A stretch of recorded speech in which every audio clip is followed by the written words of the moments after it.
Saudações a todos! Estou estudando a respeito de autismo desde outubro do ano passado e estamos em abril. É muita coisa, é muito detalhe, são muitos aspectos.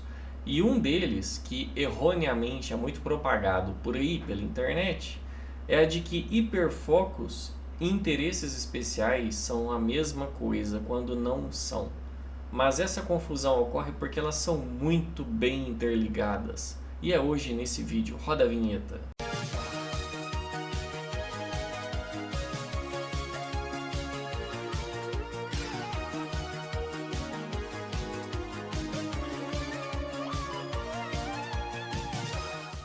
Bom, quando se trata de interesses especiais, a gente está indo além de um simples hiperfoco. É um dos traços mais proeminentes, mais particulares do autismo. Então, de uma forma bem resumida, o hiperfoco, o tal do hiperfoco, qualquer pessoa pode ter. Alguém está ali trabalhando, atendendo clientes, ele está naquele estado de, hoje em dia chamam de flow, de fluxo, aquele estado mental que você está numa sinergia ali com o ambiente, você e a sua atividade, seja ela qual for, lazer ou trabalho. Mas isso tem um prazo de validade, isso uma hora vai acabar. É algo dinâmico, algo que alterna, algo que troca, algo que pode inclusive acabar de vez. Por exemplo, alguém pode estar hiperfocado numa viagem, a viagem acabou, acabou. Nem toca mais no assunto da viagem, já foi. Tem um prazo de validade. Agora, o interesse especial de um autista, ele tende a ser um interesse permanente, um interesse que pode vir até mesmo desde a infância. É algo que não tem fim. E geralmente o que eu observo? O interesse especial se torna combustível de um hiperfoco.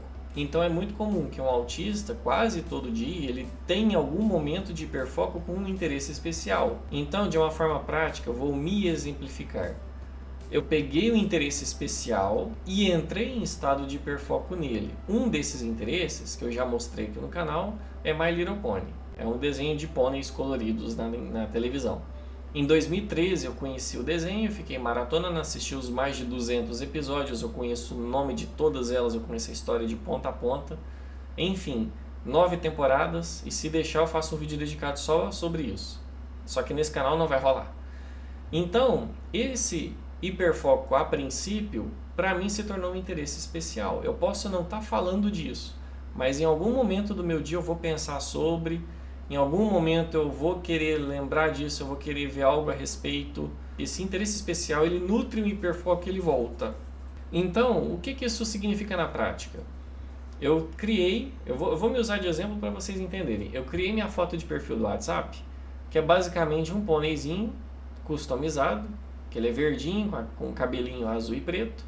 E lá no fundo tem um terminal de texto que é do sistema Linux que eu cuido, dos sistemas que eu trabalho. Então minha foto de perfil é essa.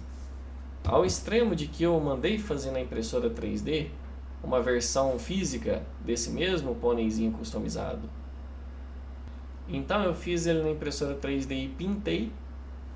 Então é um interesse especial permanente. Já desde 2013 eu gosto da série. Agora 2023 fez uma década que eu conheço a série e gosto dela. Eu posso estar ali de boa, vou maratonar de novo, vou assistir de novo. Eu vou trocar o meu fundo de tela, vou trocar meu fundo de tela do computador, até meu fundo de tela. Aqui, ó. Eu baixei aqui inclusive um modelo 3D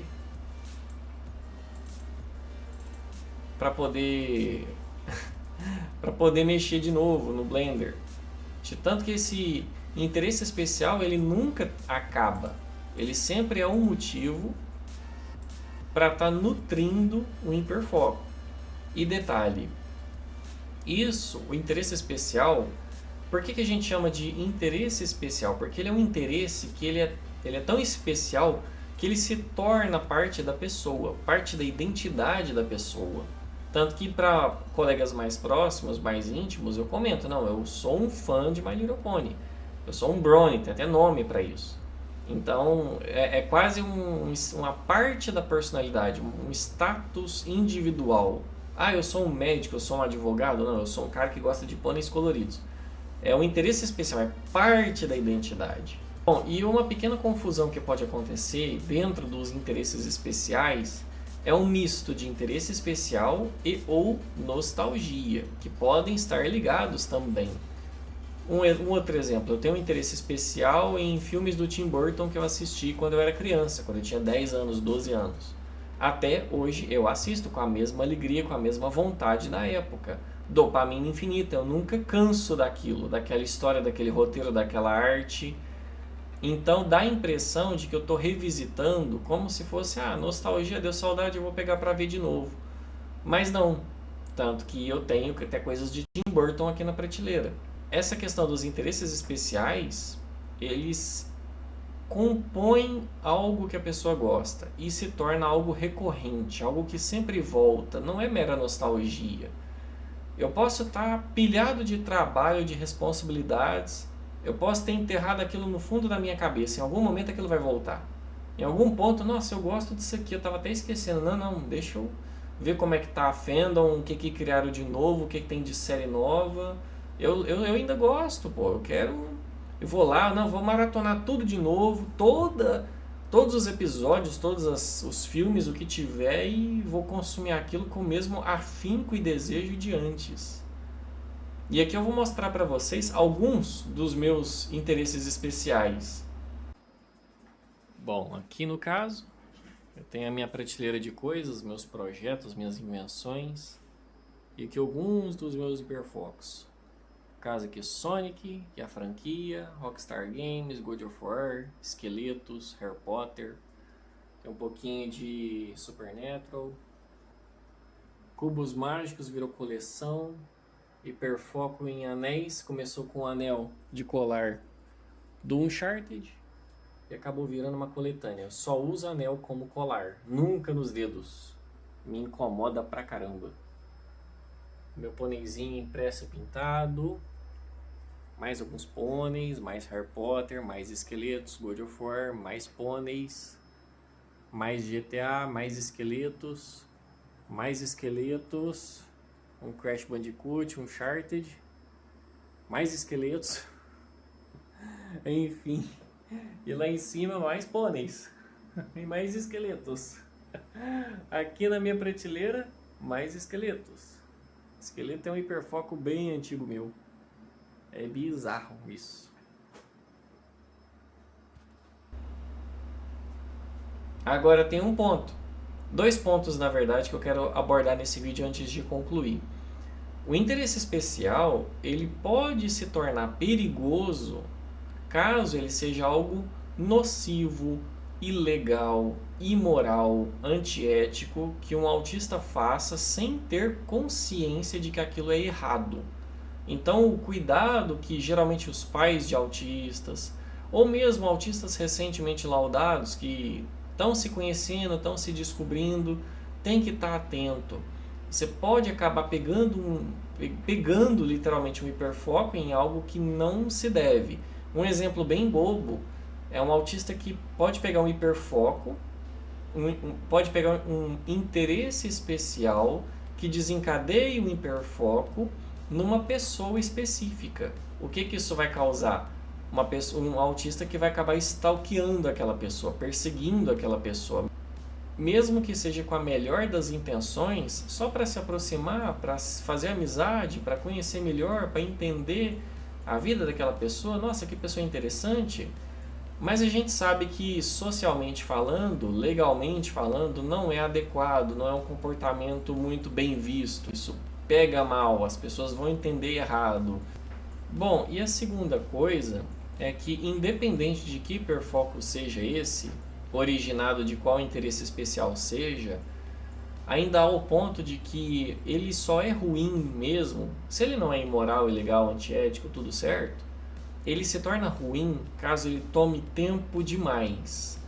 Tempo ao ponto do autista não se alimentar, não cuidar de si mesmo, esquecer de tomar banho, não dormir e ficar muito preso naquilo, porque essa tendência de que o interesse especial gera dopamina infinita gera um estado de embriaguez mental infinito. A pessoa, eu mesmo posso falar isso com razão de causa e efeito, de que aquilo aquilo dopa o cérebro, você fica naquele estado preso ali e se não tomar cuidado a pessoa não sai daquilo. Ela pode sair, mas vai sair já com muita fome 10, 11 horas depois que ela já está com fome, que ela está com sede, já está desidratada e que ela vai começar a... Nossa, eu acho que eu tenho que tomar alguma água, eu tenho que comer alguma coisa. Então isso pode começar a se tornar um problema, ou mesmo no trabalho. A pessoa tem que trabalhar, mas ela está ali com seu hiperfoco, com seu hiperfoco nutrido por um interesse especial. Ela está ali e tal, tem que mandar boleto e atender cliente, mas ela está ali mais preocupada em saber se a cor do pônei está certinha mesmo ou se está tudo correto. É um exemplo. Bom, e para concluir, autistas normalmente, isso é o que é observado, pessoas que são basicamente autistas, sem a parte do TDAH e da altas habilidades de superdotação, volto o gráfico aqui para a tela, basicamente uma pessoa que seja essencialmente autista, ela é propensa a ter poucos interesses especiais. Ela pode ficar mais restrita, mais limitada. Isso se torna mais evidente quando observamos os autistas com um grau de suporte nível 3, porque nível 2 e nível 3, porque podem apresentar interesses especiais muito restritos, muita rigidez mental, e isso pode levar aquele autista a ele ficar limitado em suas atividades no cotidiano. Então é algo que os cuidadores sempre estão atentos, tomando cuidado para tentar expandir o leque de possibilidades, as atividades diárias, tentar sair um pouco daquilo. Para o autista ver que o mundo é muito maior do que aquele mundinho que ele está, naquela coisinha, aquele interesse especial único dele. Para que ele também possa descobrir outros interesses especiais, possa se ampliar, também consiga interagir com o mundo e desenvolva sua independência. Por que eu estou trazendo isso? Porque o meu caso específico é algo que eu quero abordar com mais calma em outros vídeos futuros, mas esse aqui eu vou só dar uma pincelada. O meu caso é de autismo, mas eu tenho também muitos traços. Eu não fechei diagnóstico de superdotação, mas eu tenho muitos traços, eu gabarito muita coisa da parte de altas habilidades. Então eu tenho o traço de ter um interesse muito grande de conhecer as coisas, de ter um interesse pelo conhecimento. Eu pesquiso muita informação de muitas coisas. Então, uma lista dos meus interesses especiais que eu posso enumerar aqui de cabeça, que eu estou me lembrando agora, é My Little Pony, é Linux, é GTA, tem também toda a história da pirataria mundial nos anos 1500, dos piratas que navegaram ali na região da América Central, Egito Antigo, ou até mesmo a civilização greco-romana. Então tem muitos assuntos muito distantes uns dos outros, que não tem nada a ver uma coisa com a outra, mas que são interesses especiais meus. E todos eles me geram hiperfocos. Então é muito comum me ver falando de assuntos que, mesmo que saiam dos meus interesses especiais comuns, que é pôneis, GTA, Linux, mas eu falo de outras coisas porque eu tenho essa vontade, esse desejo, esse interesse em conhecimento abrangente. Então tudo que eu pego para estudar, eu acabo focando naquilo, eu pego o hiperfoco naquele assunto e ele se torna um interesse especial. Então eu tenho o caso de ter vários interesses especiais, porque todos os assuntos que eu conheço e domino, eu tenho hiperfoco neles. Para mim, hiperfoco e interesse especial é basicamente a mesma coisa. Porque o interesse especial causa hiperfoco, mas nem todo hiperfoco é um interesse especial. No meu caso, todos os interesses especiais são hiperfocos. E é muito difícil eu hiperfocar em algo que eu não goste, algo que eu não domine, algo que eu não conheça. Essa é a discrepância entre os dois. Mas o interessante é isso. E mais um pontinho que, para não passar batido, temos que o interesse especial ele pode criar assuntos que orbitam ao redor. Então, por exemplo, o meu primeiro interesse especial foi elétrica. Especialmente, eu gosto muito da parte da elétrica, mecânica e eletrônica. Então, gostar de informática foi uma consequência disso. A parte de navios, a parte da construção de navios, a mecânica das embarcações, ou ainda como que funcionava a civilização greco-romana por causa da estrutura da cidade de uma forma mecanizada, organizada, estruturada. Então tudo que tem esse tipo de base fundamental é o que atrai meu conhecimento, atrai meu interesse. Então é muito comum que um assunto orbite outros que eu já domine, algo que eu já conheça, algo que eu já goste. Por exemplo, eu não gosto de conversar muito sobre redes, cabeamento de redes, a internet. Essa parte não é algo que eu domine tanto quanto eu gostaria, não é algo que me agrada tanto quanto eu gostaria. Mas, como envolve informática, que eu gosto de computadores, eu tenho que saber redes, porque eu preciso que o computador se conecte na internet.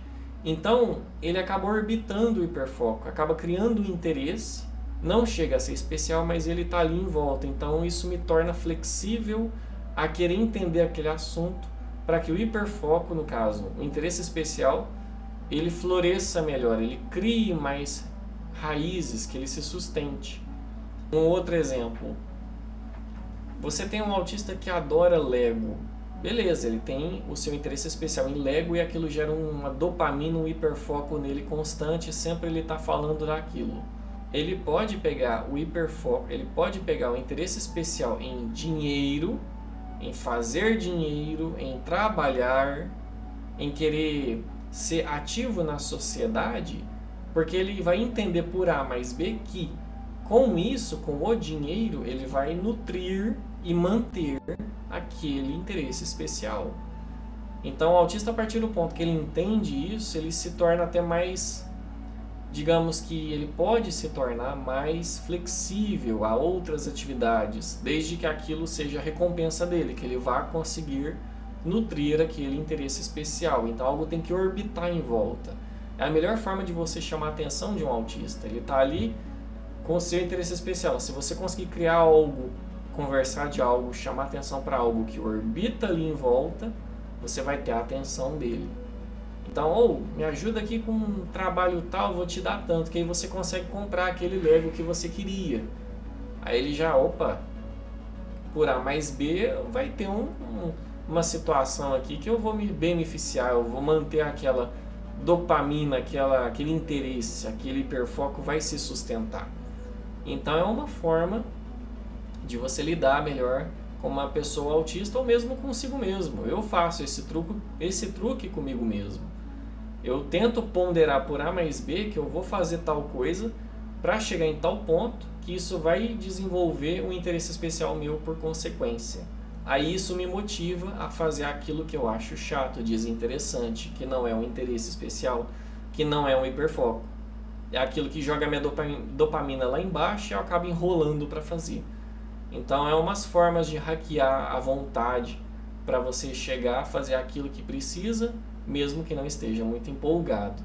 Mas isso funciona para autistas, em essência. Eu não sei bem como explicar isso, como funcionaria para pessoas normais que procrastinam e querem sair dessa.